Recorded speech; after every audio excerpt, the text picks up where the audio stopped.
दिल्ली दंगों के मामले में दो मुख्य आरोपी के तौर पर उमर खालिद और शर्जील इमाम की जमानत याचिका पर सुप्रीम कोर्ट ने रोक लगा दी है। उसके अलावा 5 आरोपी जेल में बंद थे, उनको जमानत पर रिहा कर दिया गया है। इस पूरे प्रकरण को देखते हुए अब कोर्ट ने यह जरूर कहा है कि ये जो 2 आरोपी हैं, उमर खालिद और शर्जील इमाम, ये निश्चित तौर पर इनको अभी कोर्ट ने बाहर नहीं किया है और अगले 1 साल तक ये अपनी जमानत याचिका कोर्ट में दाखिल नहीं कर सकते हैं।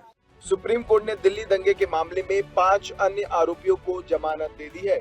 कोर्ट ने इसका कारण भी बताया है। दरअसल सुप्रीम कोर्ट ने दिल्ली दंगों के मामले में उमर खालिद और शर्जील इमाम की जमानत याचिकाएं खारिज कर दी हैं, जिसके साथ ही दंगों के मामले में कार्यकर्ताओं गुलफिशा फातिमा, मीरान हैदर, शिफाउर रहमान, मोहम्मद सलीम खान और शादाब अहमद को जमानत दे दी है।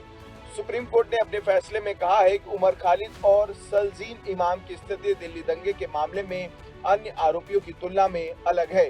सुप्रीम कोर्ट इस मामले की सुनवाई करते हुए जमानत के पहलुओं पर बात की। कोर्ट ने कहा, देश की सुरक्षा से जुड़े अपराधों के मामलों में कानून के तहत जमानत का अलग और सख्त मानदंड है। अदालत ने कहा कि यदि उपलब्ध सामग्री से पुलिस के आरोप प्रथम दृष्टया सही प्रतीत होते हैं तो हिरासत कारावास को प्राथमिकता दी जाएगी, लेकिन अगर ऐसा होता है तो जमानत देनी चाहिए। उमर खालिद और शर्जील इमाम की जमानत याचिका को खारिज करते हुए कोर्ट ने यह भी कहा है कि ये जो 2 आरोपी हैं, इनकी अन्य आरोपियों की तुलना में जो कोर्ट में स्थिति है वो तुलनात्मक रूप से अलग है और यही बड़ी वजह है कि इन दोनों आरोपियों को अभी भी कोर्ट ने राहत नहीं दी है। सहयोगी सदन के साथ केशव मिश्रा, हिंदी खबर, दिल्ली। दिल्ली में प्रदूषण की गूंज दिल्ली विधानसभा तक पहुंच गई है। दिल्ली विधानसभा सत्र से पहले हंगामा, आपने किया प्रदर्शन। दिल्ली विधानसभा सत्र का आगाज हो गया है। विधानसभा के शीतकालीन सत्र की शुरुआत से पहले ही आम आदमी पार्टी और भारतीय जनता पार्टी के बीच तकरार बढ़ गई है। प्रदूषण के मुद्दे पर आपने जहां प्रदर्शन किया, वहीं सीएम रेखा गुप्ता सार्थक बातचीत की पहल की। दिल्ली विधानसभा के बाहर आम आदमी पार्टी की नेता और पूर्व सीएम आतिशी की मौजूदगी में विधायकों ने प्रदूषण के मुद्दे पर प्रदर्शन किया। इस दौरान पत्रकारों से बात करते हुए पूर्व सीएम ने कहा कि 4 महीने से दिल्ली के लोगों का प्रदूषण का हाल खराब है। हम लोग बीजेपी सरकार को प्रदूषण को लेकर एक्सपोज करने के लिए आए हैं। सीएम ने कहा कि विशेष रूप से मैं ये समझती हूँ कि पॉल्यूशन जैसा विषय जिसमें सरकार ने स्वयं से होकर के चर्चा पर आमंत्रण दिया है। आम आदमी पार्टी के नेताओं ने सोमवार को वायु प्रदूषण के मुद्दे पर दिल्ली विधानसभा परिसर में विरोध प्रदर्शन किया। इस दौरान पूर्व मुख्यमंत्री आतिशी ने भी मोर्चा संभाला। आपके विधायकों ने इस दौरान मुंह पर मास्क पहना। सोमनाथ पर आक्रमण के 1000 साल पूरे हो गए हैं। पीएम मोदी ने एक आर्टिकल के जरिए बताया, देशवासियों के भीतर अटूट आस्था है और इसके साथ साथ 1000 साल का भी जिक्र किया। उन्होंने अपने लेख में सोमनाथ की गाथा के बारे में भी जानकारी दी है। गुजरात में मौजूद सोमनाथ ज्योतिर्लिंग पर विदेशी आक्रमण के 1000 साल पूरे हो गए हैं। साल 1026 में पहली बार सोमनाथ पर आक्रमण किया गया, जिसके बावजूद सोमनाथ मंदिर अडिग खड़ा है। पीएम मोदी सोमनाथ मंदिर के आक्रमण के 1000 साल पूरे होने पर एक लेख लिखा। उन्होंने एक्स पर एक पोस्ट में लिखा है, वर्ष 2026 में आस्था की हमारी तीर्थ स्थली सोमनाथ ज्योतिर्लिंग पर पहले आक्रमण के 1000 वर्ष पूरे हो रहे हैं। बार बार हुए हमलों के बावजूद हमारा सोमनाथ मंदिर आज भी अडिग खड़ा है। सोमनाथ दरअसल भारत माता के उन करोड़ों वीर संतानों के स्वाभिमान और अदम्य साहस की गाथा है, जिनके लिए अपनी संस्कृति सभ्यता सदैव सर्वोपरि रही है। मोदी ने आगे लिखा, तत्कालीन प्रधानमंत्री पंडित जवाहरलाल नेहरू इस घटना से अधिक उत्साहित नहीं थे और वो नहीं चाहते थे कि देश के माननीय राष्ट्रपति और मंत्री इस समारोह में हिस्सा लें। दिल्ली के लक्ष्मी नगर में दबंगों ने पहले पीड़ित को उसके घर से जबरन खींचा और फिर सड़क पर घसीटते हुए बेटे को नंगा करके बेरहमी से पीटा। फुटेज में यह भी दिख रहा है कि एक पुलिसकर्मी पीड़ित के कपड़े उठाकर उसको पहनने के लिए देता है। दिल्ली के लक्ष्मीनगर इलाके में दिन दहाड़े गुंडागर्दी का सनसनीखेज मामला सामने आया है। यह घटना 2 जनवरी को हुई थी, जिसका सीसीटीवी फुटेज अब सामने आया है। इस वीडियो में दबंगों की हैवानियत और सड़क पर तमाशबीन बनी भीड़ साफ दिखाई दे रही है। आरोप है कि दबंगों ने पहले पीड़ित को उसके घर से जबरन खींचा और फिर सड़क पर घसीटते हुए बेटे को नंगा करके बेरहमी से पीटा। इस पूरी वारदात के दौरान कोई भी मदद के लिए आगे नहीं आया। सीसीटीवी फुटेज में देखा जा सकता है कि कुछ युवक पहले पीड़ित को घर से बाहर खींचते हैं और फिर सड़क पर घसीटते हुए उसकी पिटाई शुरू कर देते हैं। इसके बाद युवक को नंगा कर बीच सड़क पर लगातार पीटा जाता रहा, जबकि आसपास खड़ी भीड़ तमाशबीन बनी देखती रही। हैरान करने वाली बात यह है कि जब कुछ देर बाद बाइक पर पुलिसकर्मी मौके पर पहुंचे, तब भी आरोपी बेखौफ होकर वहीं मौजूद रहे और सीना तान कर खड़े दिखाई दिए। पुलिस ने इस मामले के मुख्य आरोपी सतीश यादव उर्फ पिंटू को गिरफ्तार कर लिया है। हालांकि सीसीटीवी फुटेज में कई और अपराधी भी मारपीट करते हुए नजर आ रहे हैं, जिनको पुलिस बता रही है कि वो सभी आरोपी फिलहाल फरार हैं, लेकिन पुलिस उनकी लगातार तलाश कर रही है। मैं अपने कैमरामैन साथी नैतिक के साथ दीपक शर्मा, हिंदी खबर, दिल्ली। अमेरिका के राष्ट्रपति डोनाल्ड ट्रंप ने एक बार फिर से भारत को टैरिफ बढ़ाने को लेकर धमकी दी है। इसके साथ ही साथ ट्रंप ने भारत के प्रधानमंत्री नरेंद्र मोदी की तारीफ भी की है। अमेरिकी राष्ट्रपति डोनाल्ड ट्रंप ने भारत को ताजा चेतावनी जारी करते हुए कहा है कि अगर नई दिल्ली ने रूसी तेल का आयात जारी रखा तो वाशिंगटन उस पर टैरिफ बढ़ा देगा। ट्रंप ने प्रधानमंत्री नरेंद्र मोदी को बहुत अच्छा व्यक्ति बताते हुए दावा किया कि वो जानते थे कि मैं खुश नहीं था और नई दिल्ली मुझे खुश करना चाहती थी। ट्रंप ने रविवार को एयरफोर्स वन में पत्रकारों से बात करते हुए कहा, अगर भारत रूसी तेल मुद्दे पर मदद नहीं करता है तो हम उस पर टैरिफ बढ़ा सकते हैं। अमेरिका के कमांडर इन चीफ ने दावा किया कि भारत ने रूस से अपनी तेल खरीद काफी कम कर दी है। ट्रंप ने यह भी कहा कि मूल रूप से वे मुझे खुश करना चाहते थे। पीएम मोदी बहुत अच्छे आदमी हैं, वो अच्छे आदमी हैं, उन्हें पता था कि मैं खुश नहीं हूँ, मुझे खुश करना जरूरी है। वे व्यापार करते हैं और हम उन पर बहुत जल्दी टैरिफ बढ़ा सकते हैं। हाल ही में भारत में अमेरिका दूतावास ने भी लंबे समय तक व्यापार समझौते पर बातचीत के बीच पीएम मोदी के लिए ट्रंप की प्रशंसा का हवाला दिया था। एक सोशल मीडिया पोस्ट में ट्रंप ने भारत को एक अद्भुत देश बताया और कहा कि अमेरिका को मोदी के रूप में एक महान मित्र मिला है। कैमरा पर्सन तिलक के साथ मैं शेर बहादुर सिंह, हिंदी खबर। यूपी भारतीय जनता पार्टी के नेता संगीत सोम को जान से मारने की धमकी दी जा रही है। सुबह से ही आज बांग्लादेश से आई एक कॉल के बाद लगातार उन्हें व्हाट्सएप के माध्यम से जान से मारने की धमकी दी गई है, साथ ही चेतावनी भी दी गई है। भारतीय जनता पार्टी के नेता संगीत सोम को बांग्लादेश के नंबरों से धमकी भरे कॉल्स मिल रहे हैं। सोम ने खुद बताया कि आज सुबह से लगातार कॉल आ रहे हैं जिसमें उन्हें जान से मारने की चेतावनी दी गई है। पुलिस ने मामले की गंभीरता को देखते हुए शिकायत दर्ज कराने की जो प्रक्रिया है वो शुरू कर दी है। जानकारी के मुताबिक ये धमकियां उन्हें उस बयान के बाद आ रही है जिसमें उन्होंने आईपीएल में कोलकाता नाइट राइडर्स से बांग्लादेशी तेज गेंदबाज रहमान को बाहर किए जाने के निर्णय की सराहना की थी। सोम ने कहा कि यह फैसला पूरे भारत के हिंदू और सनातनियों की जीत है। बीजेपी नेता ने कहा, भारत देश के 100 करोड़ सनातनियों की भावनाओं को समझते हुए बीसीसीआई ने जो निर्णय लिया है उसके लिए हम उनका बहुत बहुत धन्यवाद करते हैं। उन्होंने यह भी बताया कि अब तक मिली धमकियों के मामले में वे जल्दी पुलिस में शिकायत दर्ज कराकर एक्शन कराने का काम करेंगे। सोम के बयान और इसके बाद मिली धमकियों ने राजनीतिक और खेल जगत में भी चर्चा का विषय बना दिया है। दरअसल फिल्म अभिनेता शाहरुख खान की आईपीएल टीम केकेआर ने बांग्लादेशी खिलाड़ी रहमान को खरीदा था, जिसके बाद सियासी जो बखेड़ा है वो शुरू हो गया था, जिस पर प्रतिक्रिया देते हुए उत्तर प्रदेश भारतीय जनता पार्टी के नेता संगीत सोम ने शाहरुख खान पर हमला किया था, जिसके बाद उन्हें ये धमकी भरे कॉल आए हैं। मैं अपने सहयोगी के साथ रवि शर्मा, हिंदी खबर, मेरठ। पुलिस का अपराध के खिलाफ एक्शन जारी है। 1 लाख का इनामी जो कि लखीमपुर खीरी का रहने वाला था, आज सुल्तानपुर में ढेर हो गया।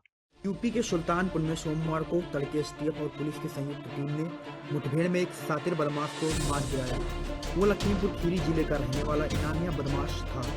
लंबे समय से पुलिस को उसकी तलाश थी। मुठभेड़ लंबुआ कोतवाली क्षेत्र के दियारा मोड़ के पास हुई। मुठभेड़ उस समय हुई जब एसटीएफ और पुलिस टीम सुल्तानपुर वाराणसी राष्ट्रीय राजमार्ग पर सुरक्षित थी। जवाबी कार्यवाही में गोली लगने से बदमाश घायल हो गया। उसे तत्काल सीएसपी लंबुआ ले जाया गया। वहां से मेडिकल कॉलेज के लिए रेफर कर दिया गया। मेडिकल कॉलेज में चिकित्सकों ने जांच के बाद उसे मृत घोषित कर दिया। बदमाश की पहचान तालिब आजम खान 26 वर्ष के रूप में हुई है।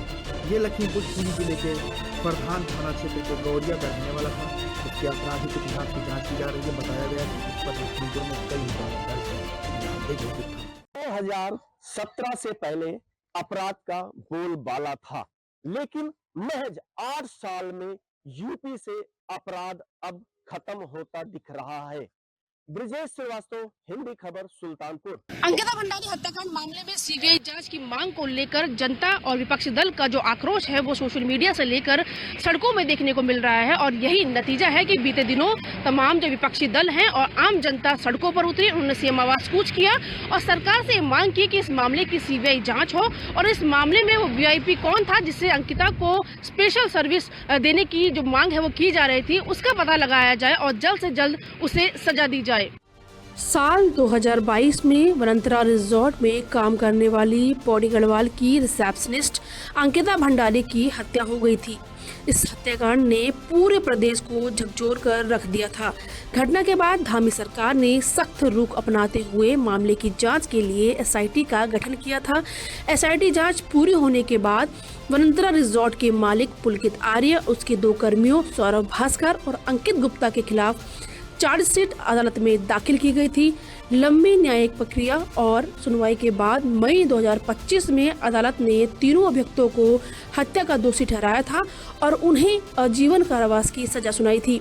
सरकार की ओर से ये भी स्पष्ट किया गया था कि कानून के तहत आरोपियों को जेल भेजा गया है और कोई भी ढील नहीं दी गई है। इसके बावजूद कांग्रेस लगातार इस मुद्दे को लेकर सरकार पर हमलावर है। पार्टी सड़कों पर उतरकर प्रदर्शन कर रही है और ये आरोप लगा रही है कि मामले से जुड़े सभी पहलुओं की पूरी तरह से निष्पक्ष जांच नहीं हुई है। वहीं दूसरी ओर एक और जहां कांग्रेस समेत तमाम विपक्षी दल सड़कों पर थे और सीएम आवास कूच कर रहे थे, वहीं दूसरी ओर भाजपा ने भी कांग्रेस का पुतला दहन किया। भाजपा ने आरोप लगाया कि अंकिता भंडारी हत्याकांड मामले में जो कांग्रेस है वो अंकिता के नाम पर राजनीति कर रही है। अगर उनके पास कोई सबूत है तो वो कोर्ट जाए और कोर्ट में जो सबूत है उसे पेश करके आरोपी को जो है सलाखों को पीछे भेजा जाए। लेकिन इस तरीके की भाजपा को बदनाम करने की साजिश जो है जिस तरीके से कांग्रेस रच रही है वो सही नहीं है। कैमरा पर्सन विजेंद्र तुटी के साथ दीपिका भंडारी, हिंदी खबर, देहरादून। ग्रेटर नोएडा के नॉलेज पार्क इलाके में कोरियान युवक की हत्या के बाद पुलिस ने महिला आरोपी को गिरफ्तार किया है। आपको बता दें कि सेक्टर 150 के एटीएस सोसाइटी में मणिपुर की रहने वाली महिला ने अपने प्रेमी यानी कि जो कोरियन लड़का था उसकी चाकू गोदकर हत्या कर दी। ऐसे में पुलिस ने महिला आरोपी को गिरफ्तार कर लिया है। आगे की तफ्तीश जारी है। ग्रेटर नोएडा के नॉलेज पार्क थाना क्षेत्र के सेक्टर 150 में एक सनसनीखेज वारदात सामने आई है, जहां एक प्रेमिका ने अपने south Korean live in partner की चाकू से गोदकर हत्या कर दी। पुलिस ने आरोपी महिला को गिरफ्तार किया है। पुलिस का कहना है कि जो महिला है वो मूल रूप से मणिपुर की रहने वाली है। पिछले 2 साल से ये एक साथ सेक्टर 150 एटीएस सोसाइटी में लिविंग में रह रहे थे। हत्या करने के बाद महिला ने अपने प्रेमी को हॉस्पिटल में भर्ती कराया, जहां हॉस्पिटल वालों ने उसको मृत घोषित कर दिया। पुलिस ने यह भी बताया कि किस तरीके से जो प्रेमी है यानी कि जो मृतक है आए दिन प्रेमिका के साथ गाली गलौज करता था, मारपीट करता था और उसे टॉर्चर करता था।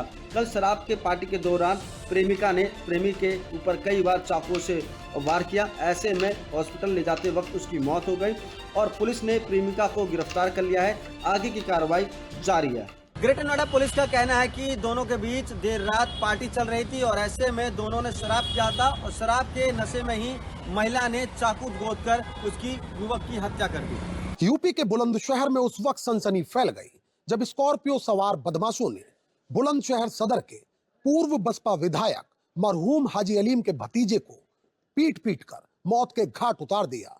पुलिस ने पीड़ित परिवार की तहरीर पर 4 नामजद समेत 3-4 अज्ञातों के खिलाफ एफआईआर दर्ज की है। दर्ज एफआईआर के मुताबिक बुलंदशहर नगर कोतवाली क्षेत्र के मिर्ची टोला निवासी हाजी सूफियान गाजी अपने बड़े भाई हाजी अकरम और दोस्त मोहम्मद कादिर के साथ अपनी क्रेटा कार से सवार होकर खुर्जा जा रहे थे। लेकिन जैसे ही उनकी कार बुलंदशहर के देहात थाना क्षेत्र के गांव नीमखेड़ा के पास स्थित आम के बाग के पास पहुंची तो पीछे से आ रही सफेद रंग की स्कॉर्पियो कार ने ओवरटेक करके उनकी कार को रुकवा लिया। स्कॉर्पियो सवार रविंद्र उर्फ भूरा, बबलू उर्फ विजय, पिंटू उर्फ सतेंद्र और तेजपाल ने अपने 3-4 अज्ञात साथियों के साथ स्कॉर्पियो से उतरे और दोनों भाइयों को कार से नीचे खींचकर उन पर लोहे की रॉड और लाठी डंडों से एकाएक जानलेवा हमला कर दिया। दर्ज एफआईआर के मुताबिक सूफियान जान बचाकर भागा तो हमलावरों ने उसको स्कॉर्पियो से टक्कर भी मार दी। आरोप है कि इस दौरान आरोपी अकरम की पिस्टल और मोबाइल भी लूट ले गए।